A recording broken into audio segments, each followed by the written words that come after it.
கிருஷ்ண பக்தியில திளைத்திருக்கிற ஒரு பெண் பரவசமா சொர்க்கத்துல கிருஷ்ணனோட இருக்கிற மாதிரி ஒரு நிலைமையில இருக்கிறாளாம். அந்த அனுபவத்தை நாங்களும் அனுபவிக்கணும், எங்களுக்கும் அந்த பக்தி நிலையை சேர்த்து குடுமா அப்படின்னு சொல்லி வெளியில இருக்கக்கூடிய பெண்கள் உள்ள இருக்கக்கூடிய ஒரு பெண்ணை எழுப்புவது போல இந்த பாடல் அமைந்திருக்கும். நோற்று ஸ்வர்க்கம் புகுகின்ற அம்மனாய், உள்ள இருக்கக்கூடிய பெண்ணை சொல்றாங்க, நீ நிறைய தவம் செய்திருக்க போல, அதனால்தான் இன்றைக்கு இந்த தூக்க நிலையில் கூட சொர்க்கத்தில் கிருஷ்ணனோடு இருப்பது போல ஒரு அனுபவம் உங்ககிட்ட இருக்கு, அந்த அனுபவத்தை எங்களுக்கும் கொடுமா, எழுந்து வெளியில வாமா அப்படின்னு இந்த பெண்கள் சொல்றாங்க.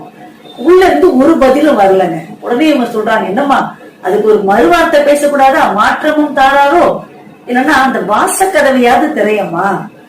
நறுமணம் வாய்ந்த துளசியை முடிமேல வச்சிருக்கக்கூடிய அந்த நாராயணன் நம்ம செய்த புண்ணியத்தால, நம்ம செய்ய போற நோன்புனால அவனை புகழ்ந்து பாடுவதற்கான பறையை நமக்கு தரேன்னு சொல்லியிருக்கிறான்.